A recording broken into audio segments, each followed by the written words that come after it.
Baik, tema kita saat ini adalah prajurit yang baik. Prajurit yang baik.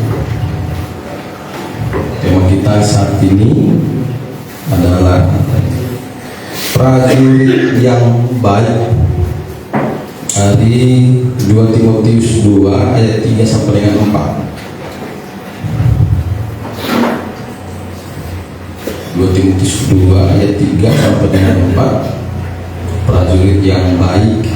2 Timotius 2 ayat 3 sampai dengan 4. Mari kita baca bersama-sama. 1, 2, 3. Ikutlah menderita sebagai seorang prajurit yang baik dari Kristus Yesus, seorang prajurit yang sedang berjuang, tidak memusingkan dirinya dengan soal-soal kehidupan, supaya dengan demikian ia berkenan kepada komandannya. Katakan amin. Ya. Nah, ini adalah perumpamaan atau gambaran hubungan saudara dan saya dengan Tuhan. Ya, kita diumpamakan atau digambarkan sebagai prajurit dan Yesuslah komandan kita. Ya, jadi kita sebagai umat Tuhan ini banyak diumpamakan ya. Dalam Alkitab kadang juga kita diumpamakan seperti ranting. Kita juga diumpamakan seperti domba. Apa lagi? Kita juga diumpamakan pohon anggur, kebun anggur. Yesuslah pengusahanya. Sebagai apa lagi diumpamakan? Diumpamakan juga seperti periuk, ya. Terus diumpamakan juga seperti apa lagi?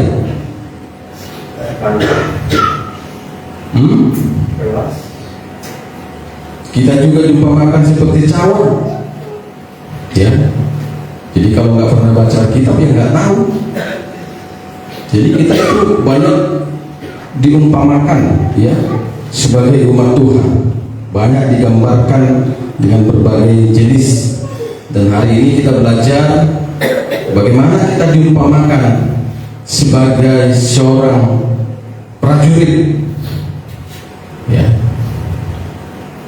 Saudara dan saya tidak akan bisa berkenan kepada Tuhan, kepada Yesus, jika saudara dan saya tidak memiliki karakter, sifat, mentalitas sebagai seorang prajurit.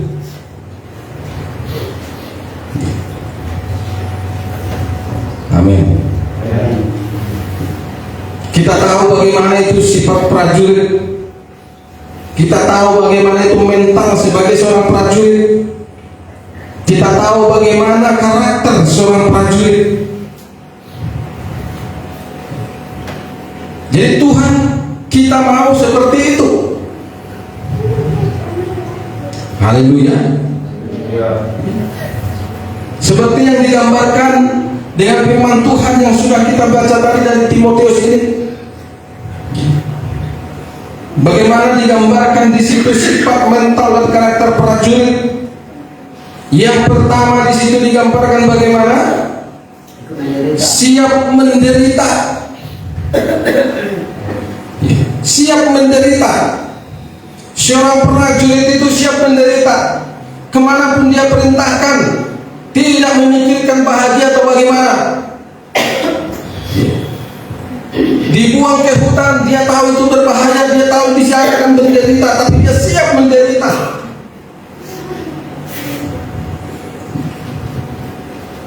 Demikian saudara dan saya sebagai umat Tuhan, sebagai anak-anak Tuhan yang digambarkan sebagai seorang prajurit. Saudara dan saya harus siap menderita. Harus siap menderita. Tidak ada keselamatan tanpa penderitaan. Sekali lagi saya sampaikan, tidak ada keselamatan tanpa penderitaan. Karena saudara dan saya diselamatkan lebih dari 2000 tahun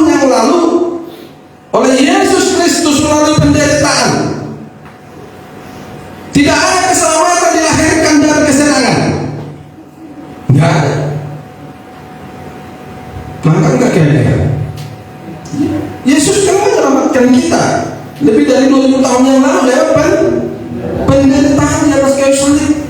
Bahkan sebelum dia dinaikkan ke salib, dia juga sudah mengalami penderitaan, caci maki, dicambuk, diludahi, ditelanjangi dan sebagainya.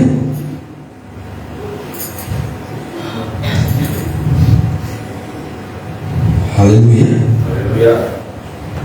Jadi itu yang selalu saya sampaikan, tidak mudah dan tidak gampang untuk meraih keselamatan.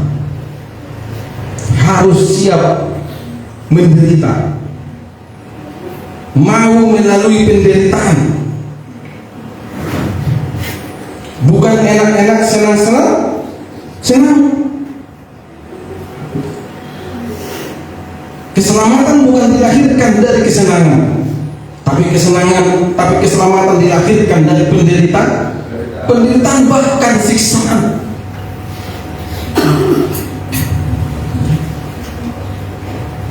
Jadi saudara dan saya kalau mau selamat harus siap menderita demi Kristus, karena dia sudah lebih dulu menderita bagi saudara dan saya, dan ini juga saatnya kesempatan bagi kita. Ya. Zaman kasih karunia ini siaplah menderita untuk Tuhan dan Tuhan. Sebagai seorang prajurit bagaimana berani menderita, siap. Ya. Melakukan apapun perintah komandannya demi supaya dia berkenan di hadapan komandannya. Demikian kita, supaya kita berkenan di hadapan Kristus, kita harus siap menderita. Maka kira-kira sampai di sini mau selamat, amin, siap menderita, amin, haleluya, haleluya. Iya. Karena Lot juga selamat. Lot diselamatkan juga karena mau menderita.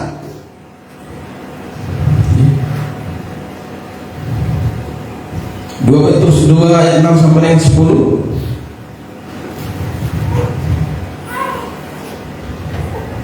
2 Petrus 2 ayat 6 sampai dengan 10. Ayo, satu orang apa dikatakan di situ?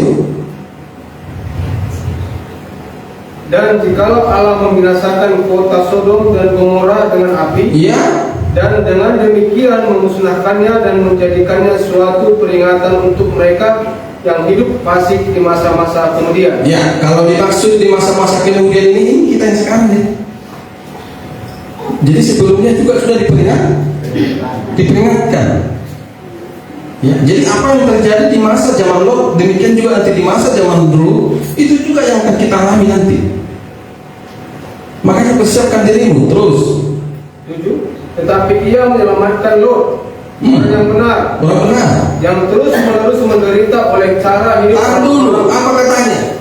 Yang terus-menerus. Jadi bukan hanya sekali dia menderita.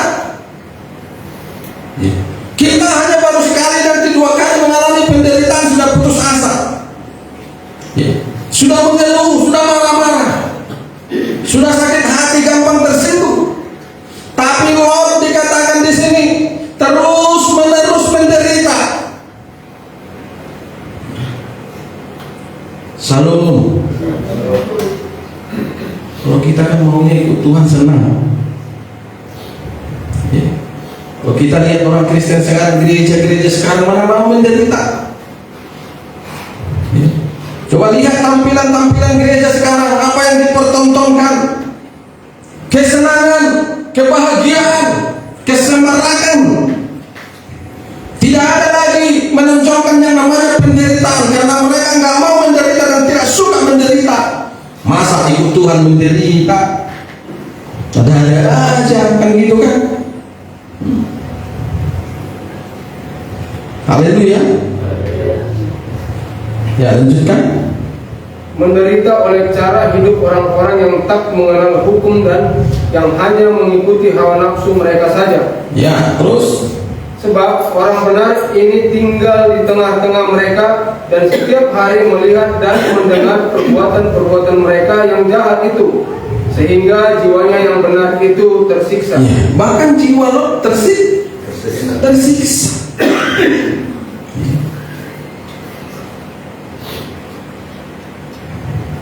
Bahkan jiwanya tersiksa. dia selamat. Dia tidak menghindar dari penderitaan itu. Dia tidak menjadi putus asa. Sebagai seorang yang benar, dia hadapi aja itu. Haleluya, saudaraku. Jadi orang benar itu bukan selalu gambarannya hidupnya senang. Gambaran orang benar itu hidupnya nggak selalu harus bagaimana gitu, harus kaya raya, ya. Nggak pernah menderita, sukacita, ya. Tidak. Yesus orang benar nggak? Orang benar mengalami penderitaan, mengalami siksaan, mengalami tekanan jiwa, mengalami. Yang mengalami tekanan jiwa angkat tangannya.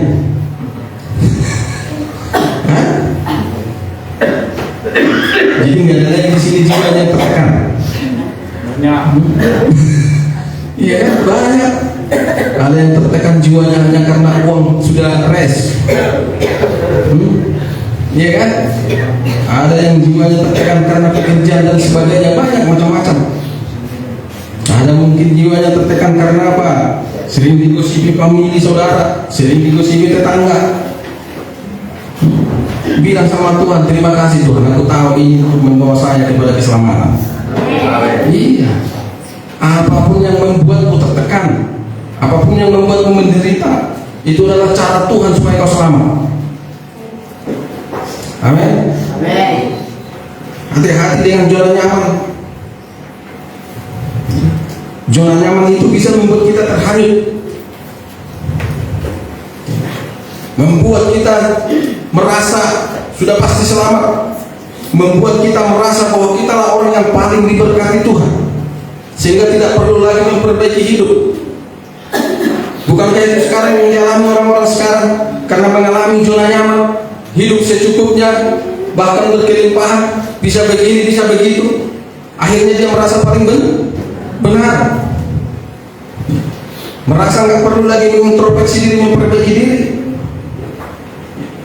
Buktinya hidupku makmur kok, berarti aku nggak ada yang salah, berarti aku pasti selamat. Nah itulah orang-orang kalau tidak mau belajar Alkitab. Jadi harus siap menderita kalau mau selamat, menderita demi bagaimana supaya Kristus berkenan bagi saudara dan saya. Makanya jangan takut menderita. Amin. 1 Petrus 3 ayat 14.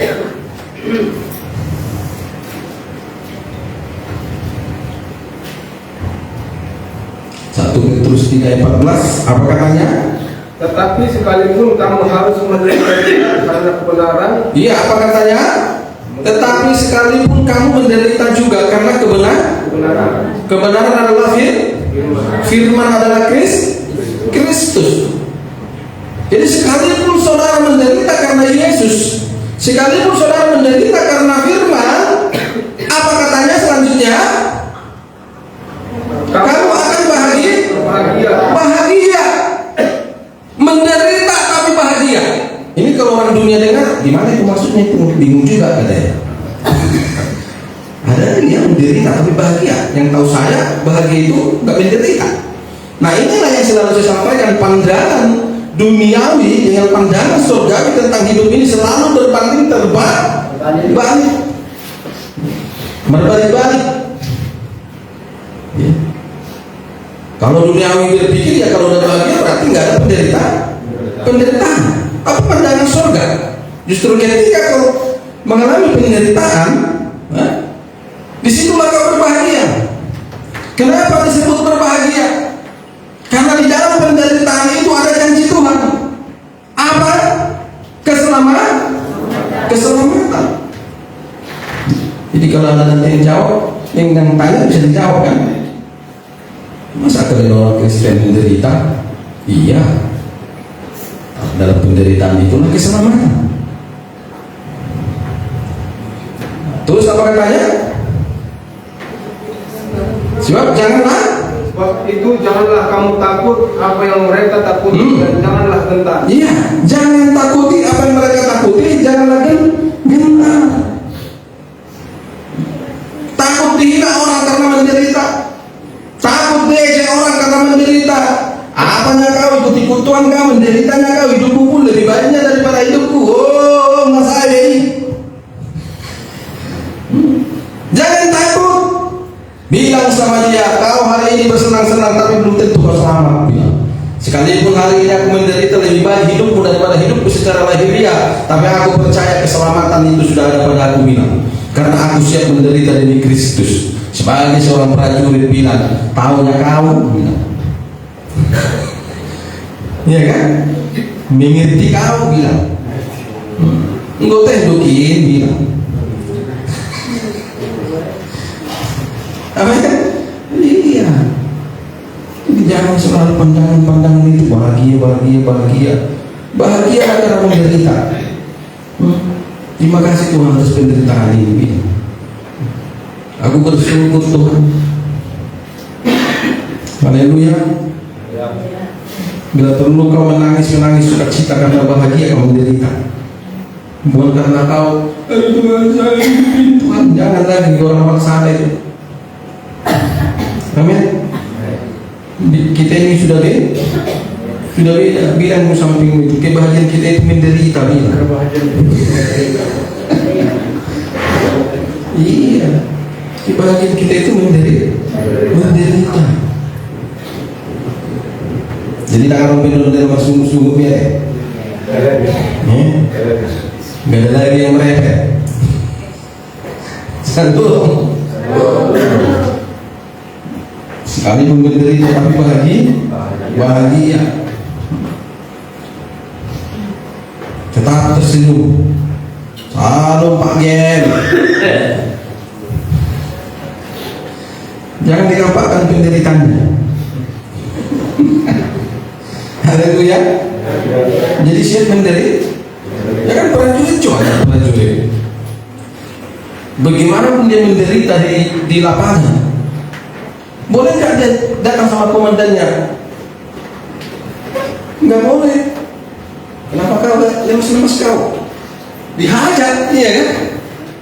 Kau tentara nggak? Siap, katanya. Ngapain kau melus-melus kau, katanya? Ditampar lah. Iya kan? Pap, katanya.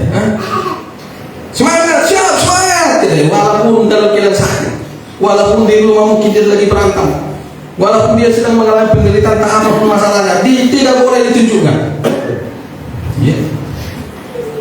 Haleluya. Tidak bisa. Saya ingat dulu waktu saya kuliah di Taruna Pelayaran. Ya. Karena saya bingung dari mana ini sekolah, saya datang ke kampus. Ya datang polparnya, polisi tarunanya. Dilihatnya muka aku nampak ada beban. Sini kau. Siap. Kenapa mukamu nggak bersemangat? Siap, bersemangat. Mau kau cepat, ditampar Bapak Ibu. Jadi nggak bisa. Ada masalah jangan nampakkan. Tetap semangat, sukacita, tetap bahagia. Mau belajar nggak kemarin? Siap belajar. Perbaiki mukamu, katanya. Maksudnya jangan cemberut, jangan nampak ada beban. Ya. Haleluya. Ya.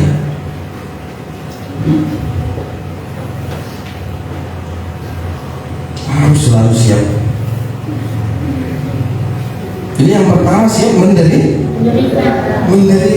Coba lihat itu yang di mana di Papua, mereka akan menderita. Bahkan istrinya pun harus siap menderita.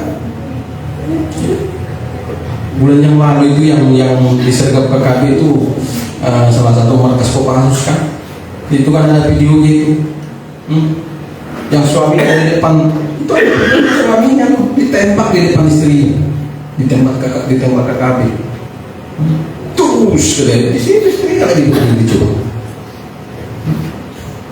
sampai menjerit-jerit, mau ditembak lagi istrinya, jangan ampun katanya. Itu namanya siap menderita sampai nyawa. siap kehilangan nyawa sekalipun. Ini kita banyak orang Kristen menyerah mengikut Tuhan. Udahlah, gak usah lagi ikut Tuhan kita lagi. Gak usah lagi dengarkan lagu kota tak pendeta. Kenapa rupanya? Masa begini nggak bisa, begini nggak bisa, begini nggak bisa. Ya kapan kita bahagia? Karena kita bahagia, justru kebahagiaan kita penderitaan. Haleluya. Ya. Makanya orang kalau mau menikah sama tentara itu perempuannya nggak boleh sembarangan. Makanya mereka di training dulu itu, ditanya jauh dengan benar, udah siap enggak? Kalau nanti begini siap, yakin. Berapa bulan itu baru bisa dinikah. Dan memang kita lihat bagaimana istri-istrinya harus sama mentalnya dengan suaminya, siap menderita. Saudara juga sebagai umat Tuhan yang digambarkan sebagai seorang prajurit, suami istri harus siap menderita demi Tuhan, demi bagaimana supaya rumah tanggamu, keluargamu berkenan di hadapan Tuhan. Siap menderita, jangan bersungut-sungut dalam penderitaan. Jadikan penderitaan jadi sebuah kebahagiaan. Makanya Yesus waktu disalib terakhir dia bilang, Tuhan sudah selesai, Bapa sudah selesai.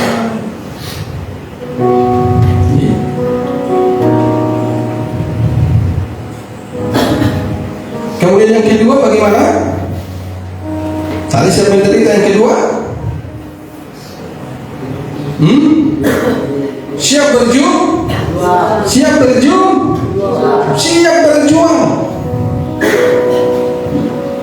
Siap berjuang bagaimanapun tantangannya, berjuang. Bagaimanapun tantangannya, berjuang. Bagaimanapun sulitnya, berjuang. Prajurit yang berjuang. Bagaimanapun sulitnya tantangannya yang dihadapi, berjuang. Bagaimanapun musuh yang dihadapi, berjuang. Tidak menyerah. Bukan kayak kita menyerah.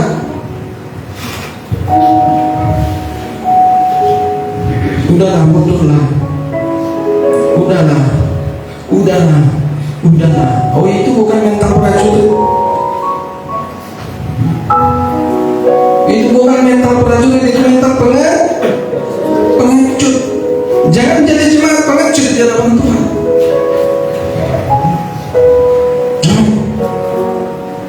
Bilang sama Tuhan, aku harus berjuang. Aku tetap berjuang. Sesulit apapun Tuhan, seberat apapun Tuhan, aku harus berjuang. Sekalipun musuh sebesar apapun, aku harus berjuang. Tidak ada yang bisa menghalangi Tuhan bilang. Kita sudah belajar dan kita sudah diajar oleh firman Tuhan bahwa keselamatan perlu perjuangan. Tidak ada juga keselamatan tanpa perjuangan. Tidak ada surga tanpa perjuangan. Harus berjuang. Ini kan ada jemaat kita yang meninggal ini. Pasti nanti orang-orang di sana ngomong napos dorohat tahun. Amat tahun ngailat bumi. Jebuah. Padahal nggak pernah ke gereja. Nggak pernah ibadah bertahun-tahun. Tapi nanti banyak di situ yang orang mengklaim napos dorohat tahun.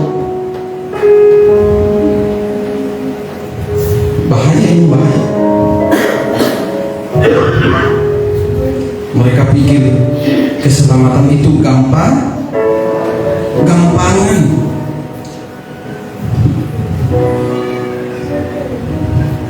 Tapi sebenarnya mereka juga nggak bisa terlalu kita salahkan. Yang salah adalah doktrin gereja yang selalu berkata, ya, kau selamat bukan karena usahamu, tapi oleh karena Tuhan, kasih karunia Tuhan dan kau selamat, katanya. Padahal itu bicara yang 2000 tahun yang lalu. Salah tafsirnya. Akhirnya umat-umat Kristen, orang Kristen merasa tidak perlu lagi berjuang untuk keselamatan karena sudah termindset di dalam otaknya bahwa keselamatan itu adalah anugerah, tidak perlu diperjuangkan. Enak kali. Makanya orang pakai gereja itu santai, mempermainkan gereja pun dia santai, nggak perlu dia merasa bersalah.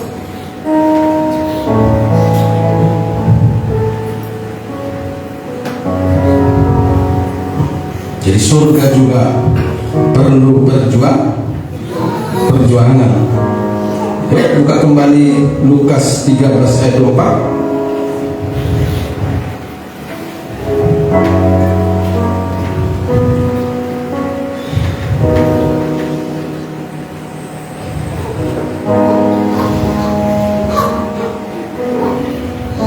Apa katanya?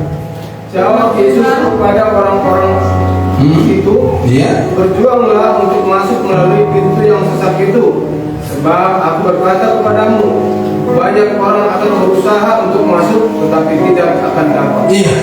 Jadi berjuang. Semua orang punya kerinduan untuk masuk surga. Semua orang punya cita-cita masuk surga, tapi tidak mau orang untuk berjuang di surga. Maunya enaknya langsung pintas masuk surga. Nah, ini manusia goblok. Ya. Surga butuh perjuangan.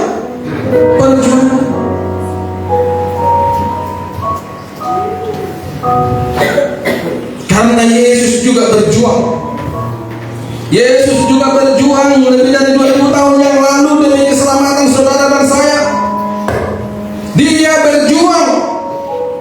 Dan itu sudah dinubuatkan sebelumnya dalam kitab PR, dalam perjanjian lama, yaitu dalam kitab Yesaya 19 ayat 20. Lihat Yesaya 19 ayat 20.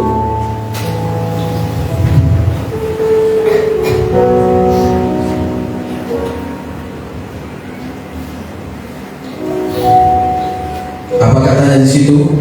Itu akan menjadi tanda kesaksian bagi Tuhan semesta alam di tanah Mesir, apabila mereka berseru kepada Tuhan oleh karena orang-orang penindas, maka Ia akan mengirim seorang juru selamat kepada mereka yang akan berjuang dan akan melepaskan mereka. Maka ia diawali dengan huruf kecil, ia yang dimaksud di sini Bapa di surga. Perhatikan kalimatnya, saudara-saudara paham memahami Alkitab. Maka ia maksudnya Allah, maka Allah akan mengirim seseorang juru selamat. Siapa yang dikirimnya itu maksudnya di situ? Yesus. Nah, kepada mereka yang akan berjuang dan akan melepaskan mereka. Jadi berjuang. Dia rela mengirim putranya, mengirim anaknya yang tunggal berjuang demi keselamatan saudara dan saya. Dan selanjutnya juga hari ini, saat ini juga kita juga berjuang supaya selamat.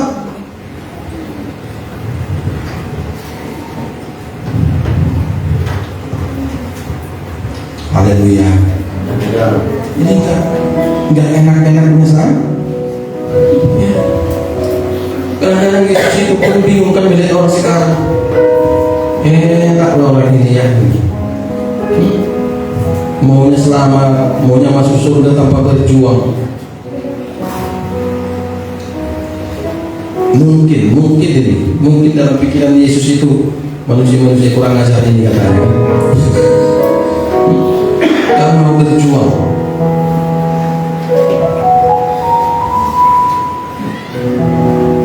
Yang irinya lagi, yang penting kan didoakan katanya. Ini susah. Makanya nggak heran kan, masalah ada orang kita yang meninggal, orang Batak kan, didoakan. Nanti datang pendetanya, pastornya atau hamba Tuhannya berdoa kan.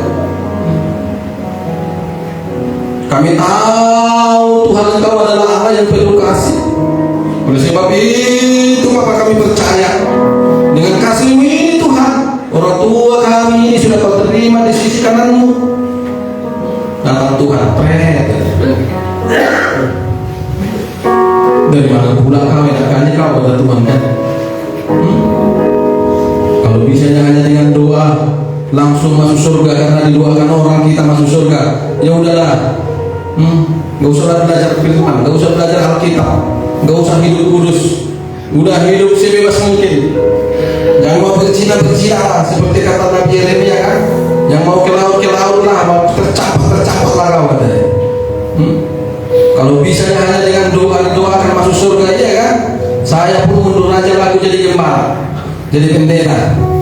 Biar aku kembali lagi kehidupan yang lama, berzina setiap hari, minum setiap hari, berantem, mencuri dan sebagainya kan. Nanti kalau mati kan tinggal didoakan. Bikin misa kudus selesai. Jadi udah rusak kekristenan ini. Semua ditawarkan dengan instan, tidak sesuai lagi dengan Alkitabiah. Semua di luar Injil. Yang penting orang senang. Yang penting umat itu bahagia. Mereka nggak memikirkan konsekuensinya, akibatnya.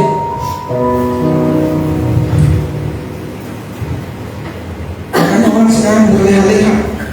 Orang Kristen berleha-leha, suka-sukanya hidup,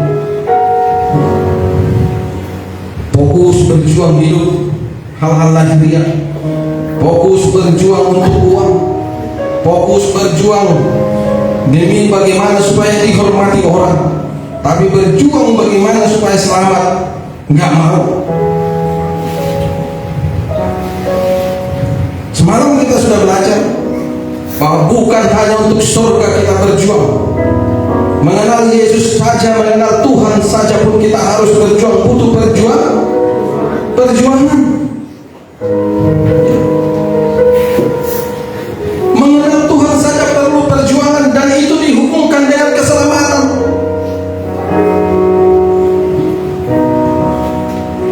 Ini juga banyak yang tidak dipahami orang Kristen.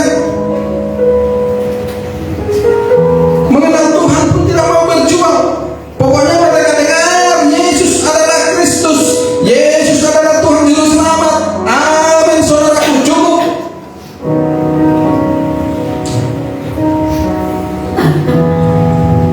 Kan cukup segitu aja. Itu aja yang ditawarkan. Makanya banyak orang Kristen menganggap remeh Yesus, memandang rendah Tuhan, karena diperkenalkan Tuhan itu secara instan.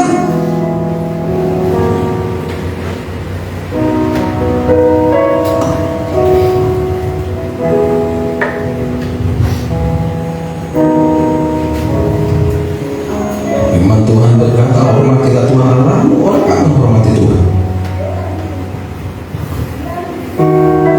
Kenapa nggak dihormati? Karena gereja salah memperkenalkan Tuhan, terlalu simpel, terlalu gampang, mudah memperkenalkan Tuhan, tidak mau mengajarkan bahwa memperkenalkan Tuhan itu, untuk mengenal Tuhan lebih dalam, perlu dengan perjuangan.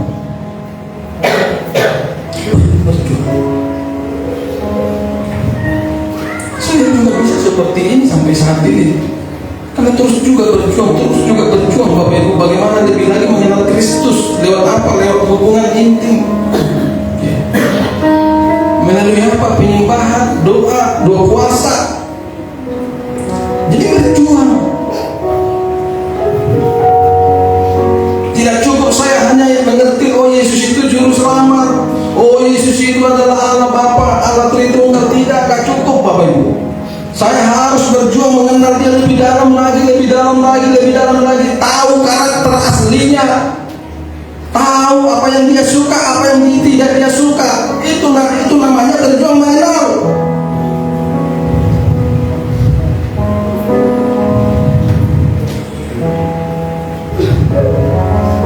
Semalam kita sudah belajar dari Zakheus. Bagaimana Zakheus berjuang mengenal Tuhan dengan kekurangannya secara jasmani, tidak menghalangi dia untuk berjuang mengenal Tuhan. Dia sampai memanjat pohon, berusaha supaya bisa dia bertatap muka langsung dengan Tuhan. Dia naik ke pohon. Dia nggak buat alasannya untuk tidak berjuang mengenal Tuhan. Dia nggak buat alasannya kekurangannya.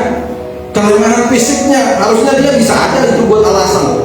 Ya udahlah, ngapain kenal Yesus, aku kan kan orang ini tertutup, aku nggak bisa aku tengok Yesus, nggak bisa aku kenal lebih dekat, ya udahlah pulang lagu. Enggak, tapi dia berjuang, dia cari akal.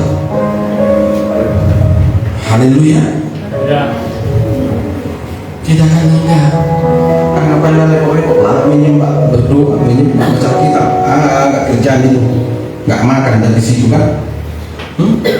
Mana ada uang dari situ? Wah, inilah jahatnya orang Kristen. Tapi berjuang dari uang mati-matian. Makanya ada banyak orang begitu yang dia perjuangkan itu, dia hasilkan, maka dia buat itu menjadi sebuah kesombongan dan keangkuhan. Posting di media sosial keberhasilannya, aku bangga dengan diriku sendiri, dengan perjuanganku. Puji Tuhan, haleluya, hari ini aku bisa beli mobil. Gawat. Yang begitu kan sekarang kan? Berjuang bagaimana punya harta. Ketika diraih menjadi sebuah kesombongan, keangkuhan, posting.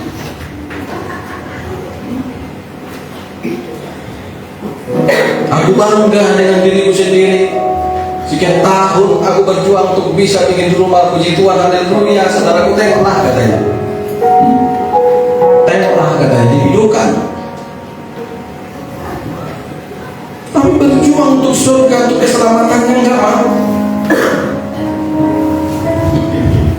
Bahkan berharap orang lain, bahkan berharap pendeta yang akan membawa dia selamat, nggak bisa. Banyak seperti itu. Kita sudah belajar bahwa keselamatan itu bukan hanya bicara keselamatan nanti masuk surga, juga keselamatan selama di dunia. Selamat dari apa? Selamat dari celaka maut, sakit, penyakit, kebangkrutan dan sebagainya.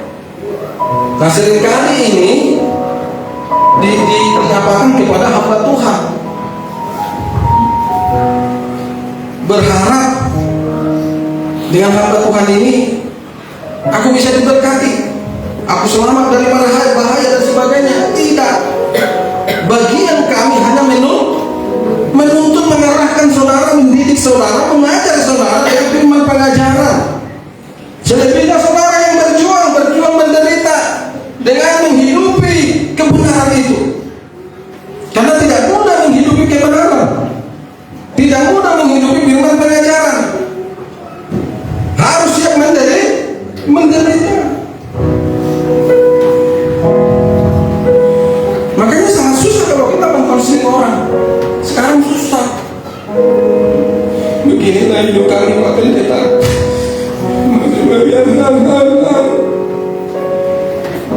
Ketika kita sampaikan firman, Bapak Ibu harus berubah. Berjuanglah hidup dalam kebenaran dan tobat. Jangan lagi lakukan ini dan itu. Janganlah Pak Pendeta. Kenapa? Nanti kami dimusuhi Pak Pendeta. Apa kata Tuhanku nanti?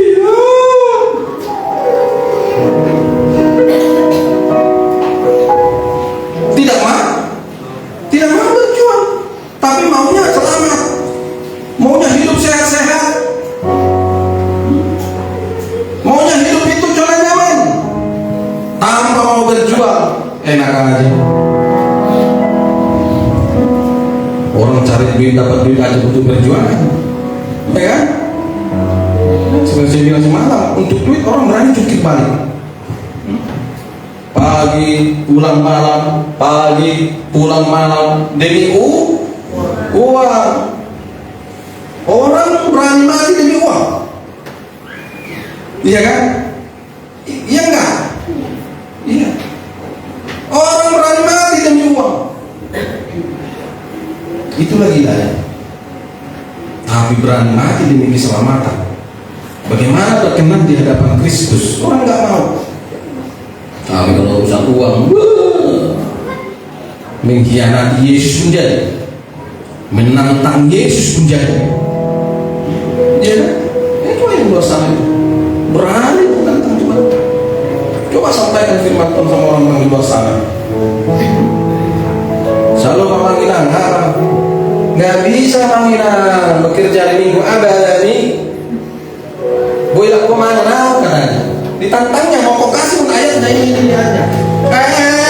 Sakok katanya. Kalau kesana kamu katanya. Makanya balam katanya. Mata dia selangit katanya. Berani nantang Tuhan demi sesuatu ngasih demi uang. Sudah berani nantangin Tuhan demi uang, berani nantangin uang demi sesuatu ngasih, setelah mati mau ke surga.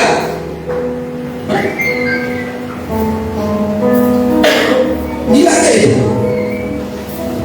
Gila gak? Gila.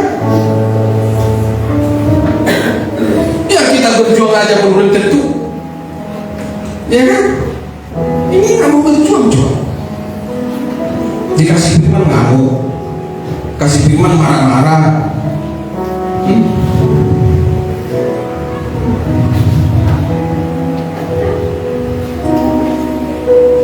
Tapi kalau kita di tempat ini sudah nggak ada lagi, bilang dulu kiri kanan. Kalau kita nggak lagi bilang,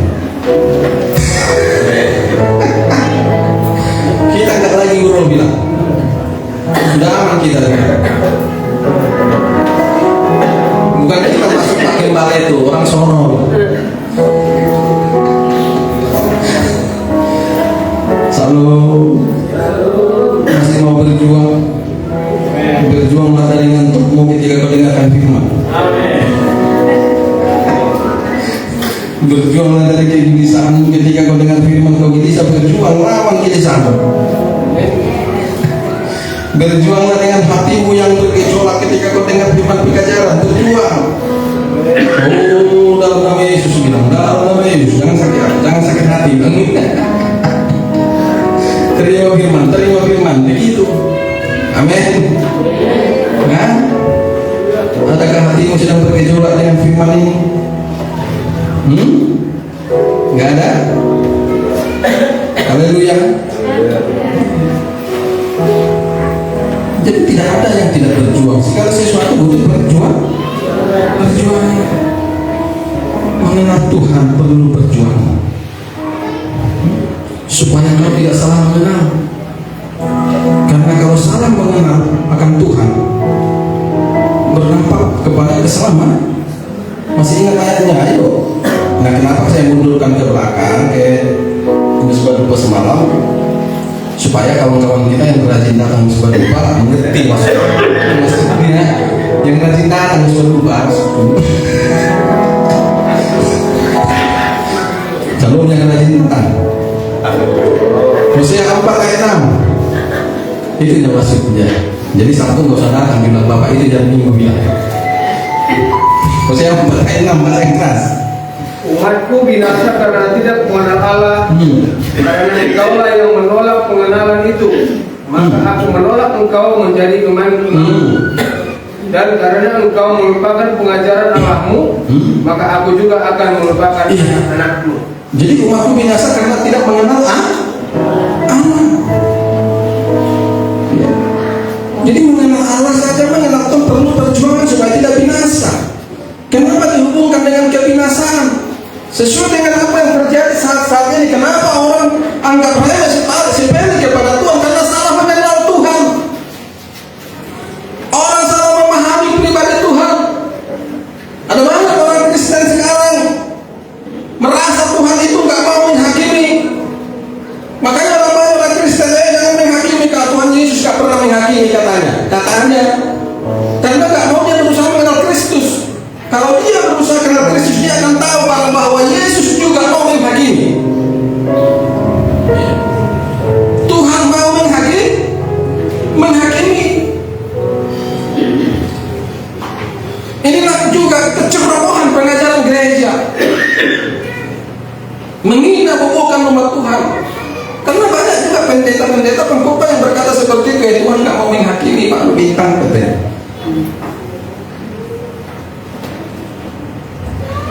Padahal Tuhan kita itu adalah Tuhan yang mau menghakimi. Tapi yang dihakimi siapa? Yang tidak mau berusaha hidup benar, yang tidak mau berjuang.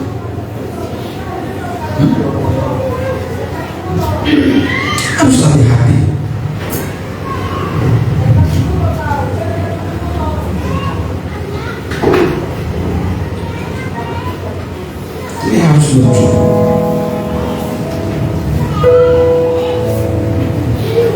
berusahalah bagaimana supaya saudara dan saya itu mengenal Tuhan dengan benar. Jangan puas mengenal Tuhan dengan apa kata orang. Belajarlah berjuang mengenal Tuhan. Bagaimana kau berjuang mengenal Tuhan itu secara pribadi, dan bahkan sampai kau mengalami perjumpaan dengan Dia, bertemu muka dengan Dia. Jangan asal kenal dari apa kata orang. Itu akan membuatmu tidak berubah.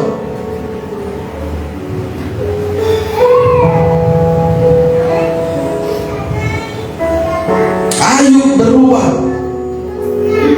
setelah dia mengenal Tuhan secara pribadi. Bukan lagi ayat 42 ayat 6.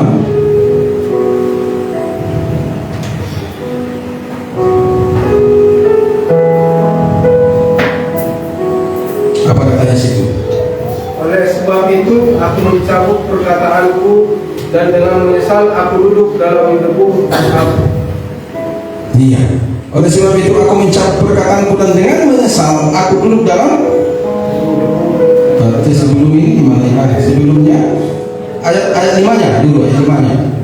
Ayat 5, hanya dari kata orang saja aku mendengar tentang engkau. Engkaunya huruf besar, ya. E-nya huruf jadi engkau itu dia maksudnya Tuhan. Terus. Tetapi sekarang mataku sendiri memandang engkau. Iya, memandang engkau. Berarti terjadi pertemuan tatap muka, perjumpaan secara langsung. Yeah. Dan itu mengubah dia. Kalau sebelumnya dia tahu akan Tuhan itu dari sahabat-sahabatnya, termasuk Elihu. Jadi berdasarkan apa kata orang, Tuhan kita itu begini Ayub, Allah itu begini Ayub, dan itu tidak mengubah dia. Tapi yang mengubah dia setelah dia mengalami perjumpaan tatap muka dan berbicara dengan Tuhan, berkomunikasi langsung dengan Tuhan, akhirnya dia berubah. Haleluya. Kita juga sudah belajar bagaimana Rasul Paulus berubah. Seorang rasul yang sebelumnya sudah diajar dengan benar dengan hukum Taurat, dengan hukum-hukum nenek moyang Ishak, Abraham, Yakub, tapi tidak membuat dia menjadi orang yang berubah. Dia baru berubah setelah mengenal Tuhan secara langsung, mengalami perjumpaan dengan Tuhan secara spiritual.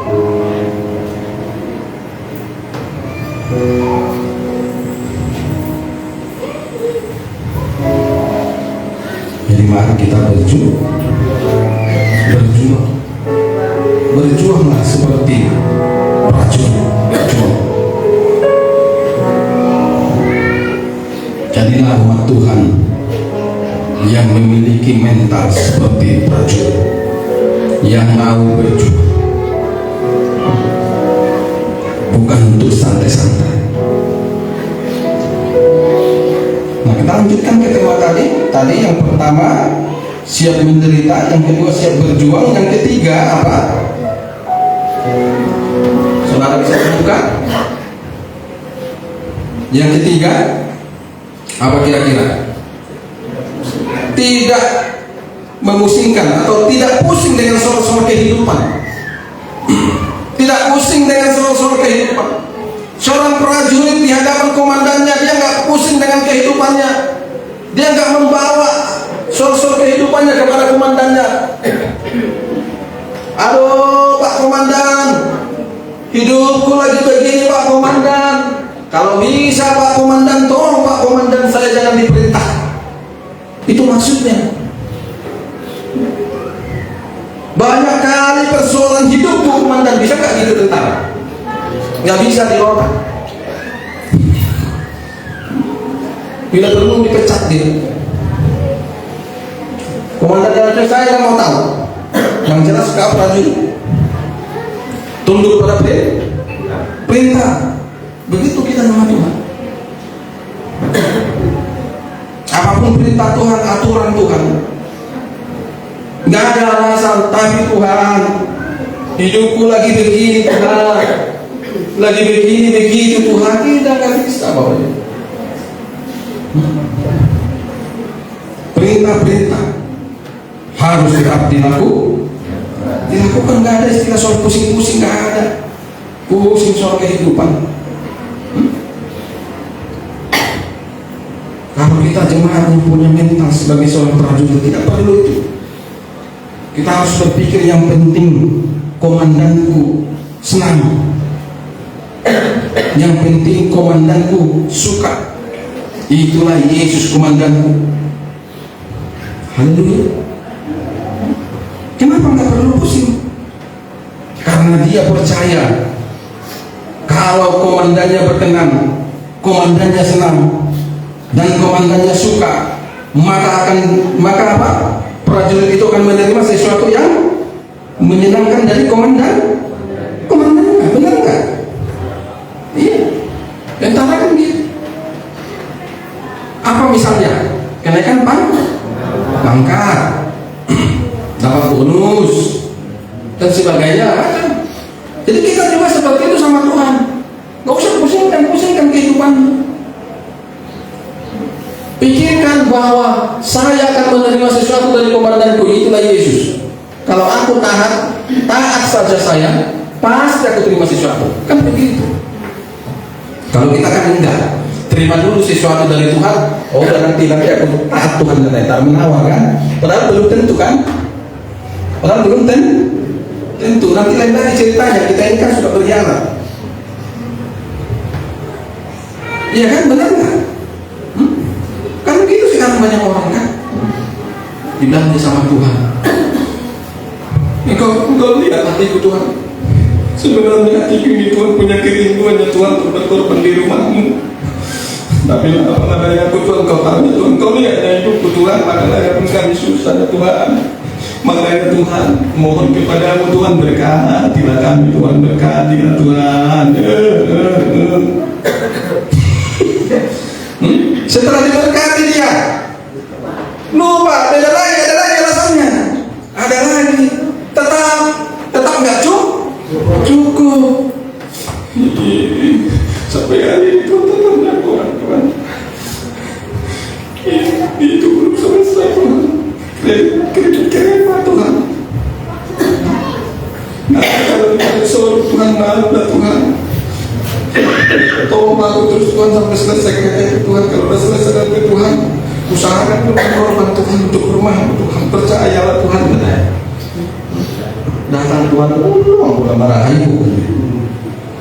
Lulus lagi kereta ini kan? Dapat janji nggak? Belum, tambah lagi kereta.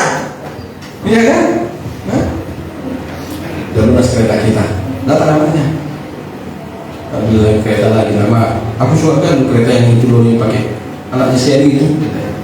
Iya, tenang, kan ini udah selesai. Nah, besok kita disuruh, jangan lagi.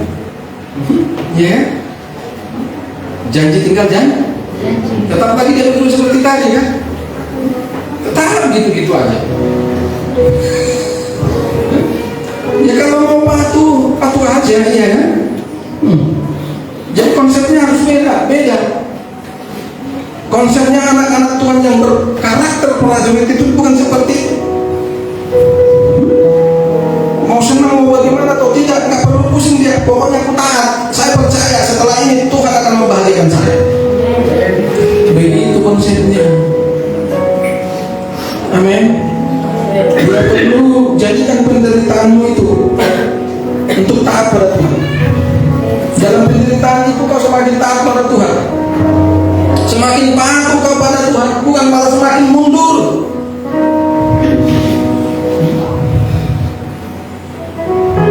Makanya saudara, kalau saudara lihat saya, kalau saudara saya tanya kan, kenapa gak ibadah semangat?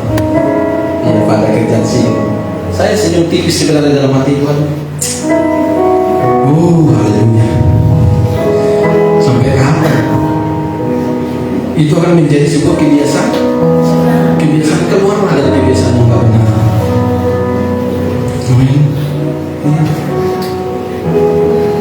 Tolong aku Tuhan keluar dari kebiasaan ini yang selalu terus alasan Tuhan, terus alasan Tuhan, terus alasan Tuhan, alasan. Akhirnya jadi kalasan. Ya, mau saudara sampai diambil Tuhan terlalu alasan?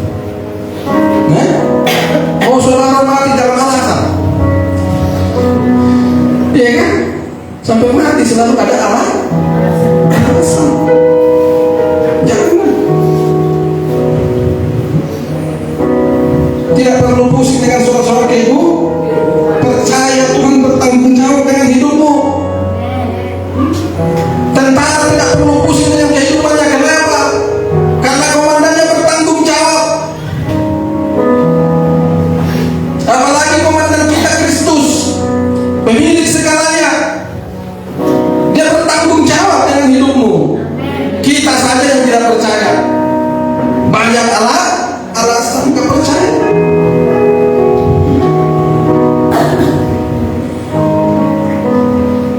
Ngomong aja kita percaya. Percaya. Hatiku percaya. Sambil nangis lagi kan? Hatiku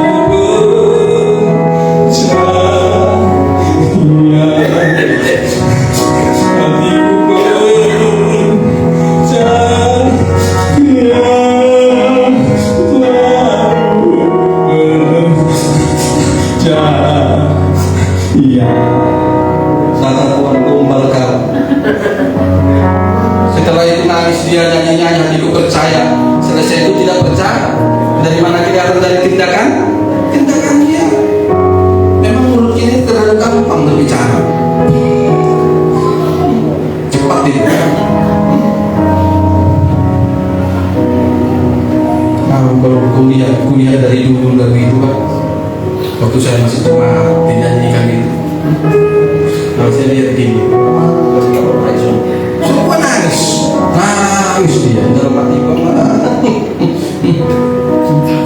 nangis terisak-isak mengalir terus saya mata itu percaya. Faktanya nggak percaya bahwa dia akan dipelihara Tuhan, nggak percaya bahwa Tuhan bertanggung jawab dengan hidupnya. Haleluya.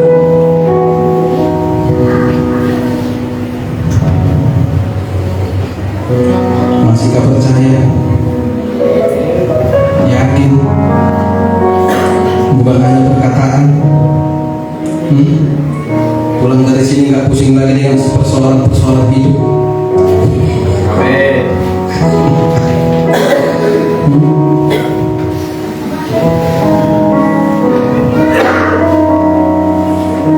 Pikirkanlah bagaimana komandan kita senang. Siapa komandanmu? Tuhan Yesus. Dia bertanggung jawab dengan hidup. Dia bertanggung jawab. Jadi gak usah paksa-paksa Tuhan.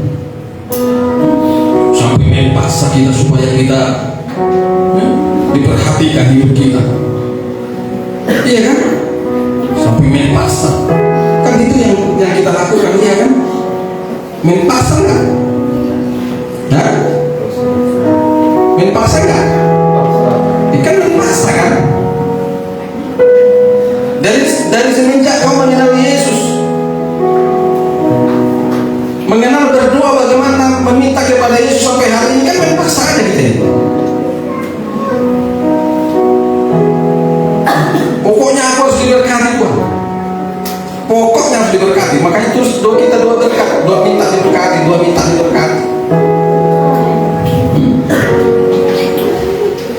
Saya udah bilang belajarlah berkali-kali sekali kepada Tuhan. Tuhan yang ada komandan, bukan mengharap sama dia. Saya harap komandan. Apa tugas yang harus dilakukan komandan? Mohon izin penenangannya Tuhan bilang. Kan prajurit gitu kan? Iya kan? Kalau prajurit gitu ya, pas saya nggak boleh jadi prajurit soalnya Pak. Dia prajurit gitu. Dia menghadap. Siapa komandan? Mohon izin komandan. Apa yang harus kita lakukan? Apa yang harus dikerjakan? Begini. Siap komandan. Dan kanan dia pergi jadi kerjaan. Jadi bukan datang dia sama komandannya. Mohon izin komandan. Saya mau melapor komandan apa yang harus komandan untuk hidup saya komandan. Enggak. Coba dia lakukan gitu ditembak. Salah kau katanya. Kurang ajar katanya. Kau yang harus patuh sama aku katanya. Ini kita enggak. Memaksa Tuhan untuk patuh sama kita. Supaya apa? Kenapa manusia-manusia ini memaksa Tuhan supaya patuh sama dia? Harus diberkati, hidupnya harus sukses. Supaya ada untuk kesombongan. Supaya ada untuk kesombongan untuk disombongkan. Rameran, harga dia masalah ngapun kan kesombongan. Supaya nanti pilih dia kekumuan keren. Nah, insya Allah saya menjadi penerima. Ya.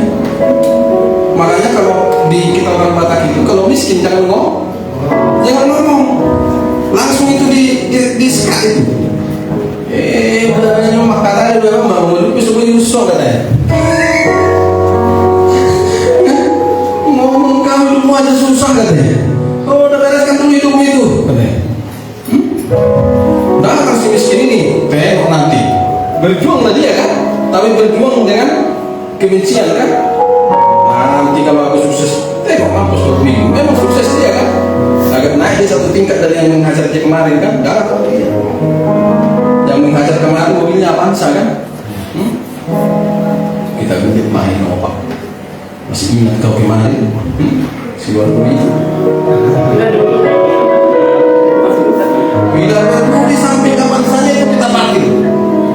Begitu orang kita kan. Latar ditaruh di samping itu kan. Ada dia ada pesta pula kan. Nah, masuk dia pakai jas mahal, main lagi cincin kan. Yang kawan tadi kan dari ketir kan. Nah dia Pak Nisian kan katanya kan sama istrinya kan jalan masuk ke meja nanti. Ada apa ini katanya kan kita tanya bulan nanti katanya istilahnya maksudnya contohnya kan kita tanya bulan nanti kan gitu. Sudah acara kita keluar kan. Siapa ini agak rapat kali mau buka pintu nggak bisa, tolonglah tukang parkir kan. Oh bapak siapa pak? Siapa pasturnya pak?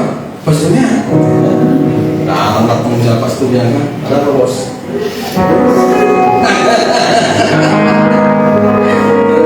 Ini bapak. Oh iya, kenapa banyak? Mulai menggerak ya. Saya kawan udah mulai ciut. Dulu jadi menggerak ya. Oh, sudah pak kalau gitu pak. Tapi bisa minta tolong kan? Nggak gitu kau. Itulah untuk kesombongan. Coba lihat di jalan-jalan terakhir saling berlomba-lomba ke mobil mewah, pantang disalib, pantang disalib. Cuma yang ngiri-ngiri lagi, yang merasa kaya yang ngiri-ngiri, merasa kaya, bukan kaya, merasa kaya. Orang kita kan banyak gitu kan merasa kaya, padahal yang lebih kaya dari dia. Tapi sombongnya punya saya pungan sama sendiri. Jadi jangan pusing-pusing lah men.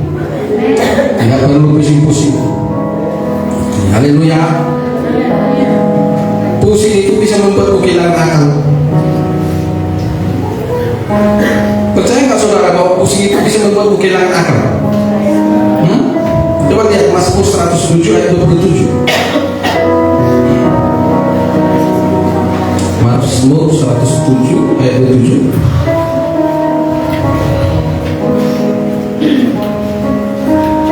Apa katanya sih? Mereka pusing dan terhuyung-huyung seperti orang mabuk dan kehilangan akal. Kehilangan akal. Shalom yang pusing. Jadi pusing itu bisa membuatmu kehilangan akal. Kehilangan akal. Makanya banyak jemaat kehilangan akal karena pusing soal kehidupan. Akhirnya kehilangan akal.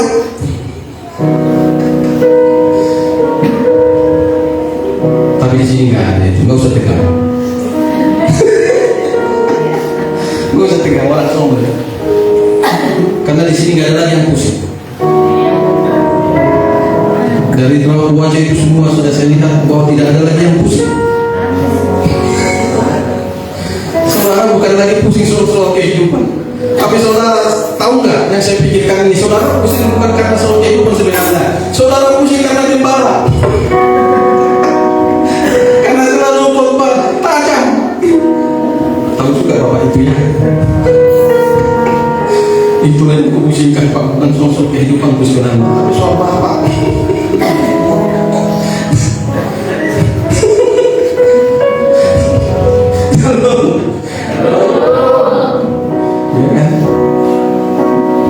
Mungkin ini kan, mungkin yang masuk tuh mungkin.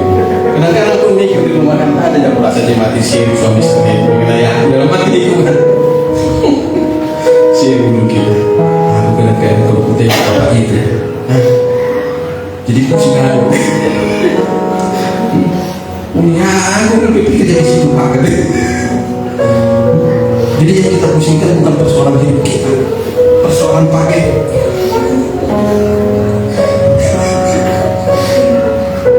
Haleluya. Jadi jangan pusing supaya jangan kehilangan akal. Biar di samping itu, makanya kau kehilangan akal karena sering kau pusing bilang. Itu rumah Tuhan tuh, ya kan? Nanti di rumah pun kau tengok istrimu sering-sering pusing, udah. Nanti kasih firman itu, kau masih enggak firman tadi di gereja masuk 127 bilang. Lantaran tengok pasal ini hilang akalmu. Orang ku tengok dari tadi pusing bilang. Jangan pusing-pusing bilang. Haleluya. Bukan hanya pusing, bukan hanya kehilangan akal ketika kau pusing, tapi ketika kau pusing juga bisa membuatmu terjatuh. Pusing bisa membuat kita terjatuh. Banyak orang Kristen terjatuh karena pusing memikirkan hidup persoalan hidup, pusing dengan akhirnya terjatuh, cari jalan yang salah, terjatuh Bapak. Yeremia 51 ayat 39.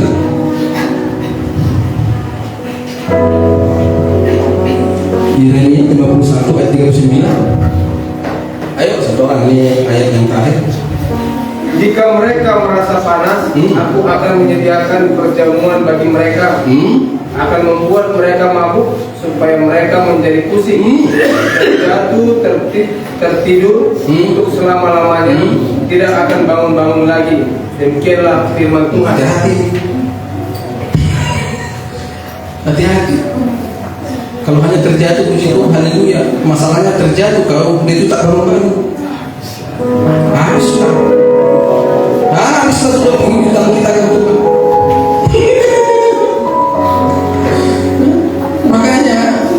Makanya bilang jangan pusing bilang. Jatuh kau nanti tak bangun-bangun bilang. Haleluya. Kalau sempat gak bangun-bangun kan, datang utusan ke kau juga. Kayak tadi datang utusan.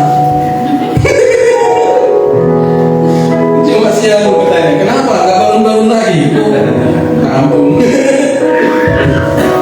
Haleluya. Tahu maksudnya gak bangun-bangun lagi. Jangan. Ikut banyak kejadian ini kan. Pusing dia sampai mengudara. Jadul. Sampai pusing memikirkan persoalan hidup. Pusing, stres. Jadi hati-hati. Yang sering-sering pusing itu bertobat. Biasanya paling sering pusing itu suami atau istri? Nah, bertobat tahu. Kalau istri kan aku setiap hari pusing, apa aja jadi pusing. Santai aja kalian ibu-ibu. Suatu badan. Haleluya. Pernah dengar ibu-ibu pusing meninggal? Hah? Banyak, pecah pembuluh darahnya. Orang terlalu pusing tiap hari. Akhirnya orang sempoyongan jadi kamar mandi selesai. usah pusing soal hidup ini. Percayalah, Tuhan bertanggung jawab dengan hidupmu. Yang penting kau jadi kau seperti jemaat yang berkarakter prajurit. Kalau udah karaktermu seperti prajurit di hadapan Tuhan, maka Tuhan akan bertanggung jawab dengan hidupmu. Tak perlu pusing-pusing, nggak usah pusing. Santai kalau di situ. Yang penting sikap hatimu selalu siap di hadapan Tuhan. Siap menderita, siap berjuang. Jadi yakin besok nggak ada lagi yang pusing ya. Pulang dari sini nggak ada lagi yang pusing. Dan suami lihat dulu wajah istrinya.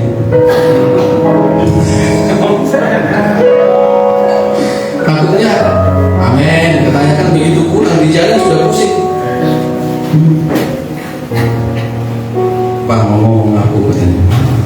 Kayak mana ya persoalan kita semalam? Padahal nanti dia bilangnya jangan pusing-pusing lagi, amin. Pulang di jalan sudah ngomong soal persoalan. Kenapa? Iya, dari tadi aku pikir tadi itu pusing juga aku katanya. Jadi pas tadi yang kau bilang amin itu nggak benar kan? Ternyata kau masih pusing. Ternyata masih pusing. Haleluya. Jadilah prajurit yang baik. Jadilah jemaat yang baik. Jemaat yang baik yang siap menderita. Jemaat yang baik yang siap berjuang. Jemaat yang baik yang tidak pusing dengan persoalan-persoalan hidup. Amin. Haleluya.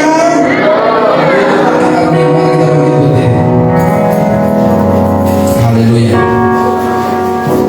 Mari kita bangkit berdiri, arahkan hati kepada Tuhan.